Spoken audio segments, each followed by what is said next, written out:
My name is Ash. I'm made of paper, which means I tear easily. I burn easily. I crease. I wrinkle.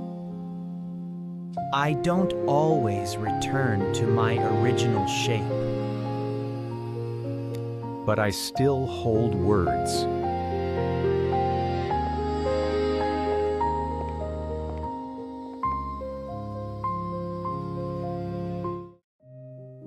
When I was 7, there was a girl in my class named Eun-ju. Her eyes were large like mine. She had freckles across her nose. She laughed easily, brightly, the kind of laughter that made the whole classroom feel lighter. I went to her house often. She had an older brother, and we played together after school. At that age, friendships feel permanent. You assume the people who laugh beside you will always be there.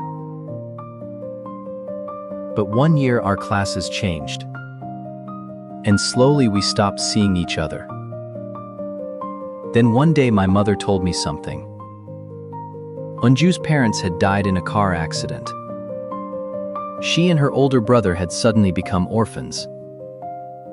At that age, I did not understand what that truly meant. And without phones, without any way to find each other again, Eun-ju simply disappeared from my life. Years passed. 5, maybe 6. I entered middle school. On the first day of class, the teacher began calling the roll. Then I heard a name. Park Eun-ju. In the front row, a small girl with short hair answered softly. Yes. I stared. Could that be her?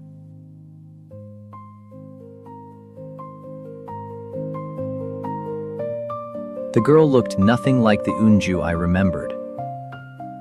Her eyes seemed smaller, her body thin and quiet. She wore the same red jacket every day, and her face carried a sadness I had never seen before. Months passed. Then slowly I began hearing whispers from the other students. They said Eun-ju's parents had died long ago in a car accident. They said a Buddhist monk had taken Eun-ju and her older brother in. They were living at a temple. And the children whispered something else too, that Eun-ju was not receiving much love from the monk who was raising them. Only then did I understand. The quiet girl in the red jacket was my childhood friend. Inside, I felt something break. I wanted to call her name. Eun-ju, it's me. But I was a quiet child, shy, afraid. So I watched, from my seat, from across the classroom. Then the school year ended. Our classes changed again, and Eun-ju disappeared from my life for the second time. Nearly 40 years have passed since then, but I still remember two faces. The girl with bright eyes and freckles who laughed loudly in elementary school, and the quiet girl in the red jacket who answered softly when the teacher called her name. Sometimes I wonder, did she recognize me?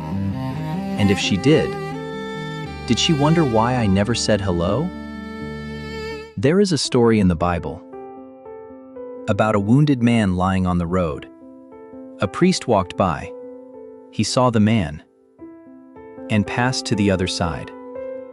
A Levite came next. He saw him too and kept walking. They were not cruel. They did not strike him. They simply kept moving. I was not cruel to her. I did not mock her. I did not turn away, but I did something else. I stayed silent. I watched a wounded life from across a classroom and never found the courage to say her name. People often say silence is wisdom. But sometimes silence is simply the courage we did not have yet. And some names, once left unspoken, can echo for a lifetime.